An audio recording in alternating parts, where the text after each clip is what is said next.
पिछले 10 सालों से हरियाणा में 10 लोकसभा कंस्टिट्यूएंसी हैं। पिछले 10 सालों से आप 10 की 10 सीट बीजेपी के 10 लोकसभा एमपीज को दे रहे हो, 10 बीजेपी को जिता के भेज रहे हो। मैं आपसे पूछना चाहता हूं, इन 10 लोगों ने पिछले 10 साल में आपके लिए क्या करा? कोई एक काम करा हो तो मेरे को बता दो, मैं राजनीति छोड़ दूंगा। कोई एक काम इन 10 लोगों ने करा हो? कोई काम नहीं करा इन लोगों ने, 10 के 10 ने। ये आपके लोकसभा, आपके एमपी नहीं है, ये बीजेपी के एमपी हैं। ये आपके लिए काम नहीं करते, ये बीजेपी के गुलाम हैं। बीजेपी कहती है उठ तो उठते हैं, बीजेपी कहती है बैठ तो बैठते हैं। आपके ऊपर इतनी मुसीबतें आई 10 साल के अंदर, कहां थे ये लोग? हमारी हरियाणा की पहलवान बेटियां, उनके ऊपर अत्याचार किए गए, उनके साथ गलत काम किया गया, उनके साथ छेड़छाड़ की गई। जब वो धरना प्रदर्शन करने के लिए दिल्ली गई तो उनको लाठियों से पीटा गया। मैं गया था उनके पास जंतर मंतर पे उनका साथ देने के लिए। आपके 10 एमपी कहां थे? तालियां बजा रहे थे जब आपकी बेटियों के साथ छेड़छाड़ की जा रही थी।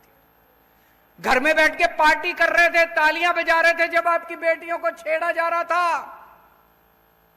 अभी जब आप किसान, हरियाणा के, पंजाब के किसान दिल्ली जाना चाहते थे, बॉर्डर के ऊपर उनको रोक लिया गया। क्या कसूर था जी किसानों का? यही तो कह रहे थे फसलों के पूरे दाम दे दो। मिलने चाहिए कि नहीं मिलने चाहिए पूरे दाम? फसल के पूरे दाम मिलने चाहिए नहीं मिलने चाहिए किसानों को? किसान कह रहे थे फसलों के पूरे दाम दे दो। क्या मिला बदले में? ऊपर से गोले छोड़ दिए। ऊपर से चाइना के ऊपर गोले छोड़ने की हिम्मत नहीं है इनकी, पाकिस्तान के ऊपर गोले छोड़ने की हिम्मत नहीं है, अपने किसानों के ऊपर गोले छोड़ दिए इन लोगों ने। एक किसान मारा गया, किसान का बेटा शहीद हो गया पंजाब के अंदर।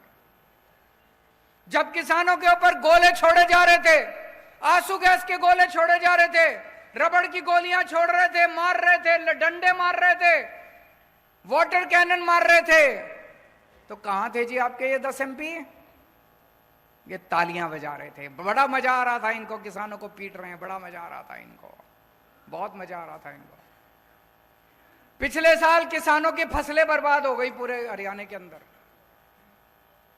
पूरे हरियाणा के किसानों में तबाही मची हुई थी, फसलें बर्बाद हो गई, बेचारा किसान लुट गया। ब्याज, वो कर्जा लेके तो बेचारा फसल उगाता है, उसका ब्याज ऊपर से देना पड़ता है। चारों तरफ किसान कह रहे थे भाई हमको मुआवजा दे दो, मुआवजा दे दो। किसी को मुआवजा नहीं दिया खट्टर सरकार ने। कहां थे तब ये 10 के 10 एमपी?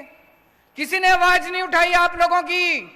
जब बेरोजगार युवकों को पुलिस वाले दौड़ा दौड़ा के पीट रहे थे, डंडे मार रहे थे, बेरोजगार युवा नौकरी मांग रहे थे सड़कों के ऊपर, कहां थे आपके 10 के 10 एमपी? तालियां बजा रहे थे बेरोजगारी पे, आपकी बेरोजगारी का मजाक उड़ा रहे थे। और हद तो तब हो गई जब आपके बेरोजगार बच्चों को यूक्रेन भेज दिया खट्टर सरकार ने युद्ध के अंदर मरने के लिए। मेरे को तो रोना आ गया। अगर कहीं युद्ध हो जाए तो सारी दुनिया के देश अपने नागरिकों को वहां से निकालते हैं। इन्होंने, खट्टर सरकार ने बेरोजगार युवकों को, हरियाणा के बेरोजगार युवकों को बेवकूफ बना के और यूक्रेन भेज दिया मरने के लिए। और यूक्रेन से अब हमारे, मैं वीडियो देखता हूं, कई लोग कहते हैं अब मम्मी पापा मेरे को वापस बुला लो, मैं फंस गया यहां पे। कहां थे ये 10 के 10 एमपी?